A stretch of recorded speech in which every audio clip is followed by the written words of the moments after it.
जरांगेंना गोळ्या घालण्याची धमकी, काळकुटे काय म्हणाले पाहूयात। मराठा आंदोलक मनोज जरांगे पाटील यांना गोळ्या घालण्याची धमकी दिल्याची बाब समोर आल्यानंतर राजकीय आणि सामाजिक वर्तुळांमध्ये खळबळ उडाली। या प्रकरणावर प्रतिक्रिया देताना काळकुटे यांनी धमकी देणाऱ्यांवर कठोर कारवाईची मागणी केली।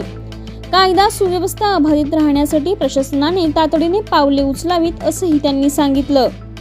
संघर्ष योद्धा मनोजदादा जरांगे पाटील यांना गोळ्या घालून मारण्याची भाषा करणाऱ्यांना आणि मनोजदादांना संपवण्याची भाषा करणाऱ्याला आम्हाला सांगायचंय की तुम्ही जर या दादाकडे येत असाल तर त्याच्या अगोदर दादांच्या आणि तुमच्यामध्ये 6 कोटी मराठे त्यांचा आधी सामना करा आणि नंतर दादाकडे या।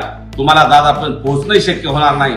आणि माझी पोलीस प्रशासनाला आपल्या माध्यमातून विनंती आहे की जे कोण हे असतील सातत्याने मनोजदादाला जीवे मारण्याची भाषा करतायत त्यांच्या मुसक्या आवळल्या पाहिजे, त्यांच्यावर कठोर कारवाई केली पाहिजे। आणि त्यांनाही सांगणे, जर पोलीस कारवाई करणार नसतील, जर इथून पुढे मनोजदादाला किंवा जे समाजाचं काम करतात मराठा समाजाच्या बांधवाला कुणी जर असं गोळ्या घालण्याची किंवा जीवे मारण्याची धमकी देत असेल त्याला मराठा समाज त्यांच्या स्टाईलने उत्तर दिल्याशिवाय राहणार नाही।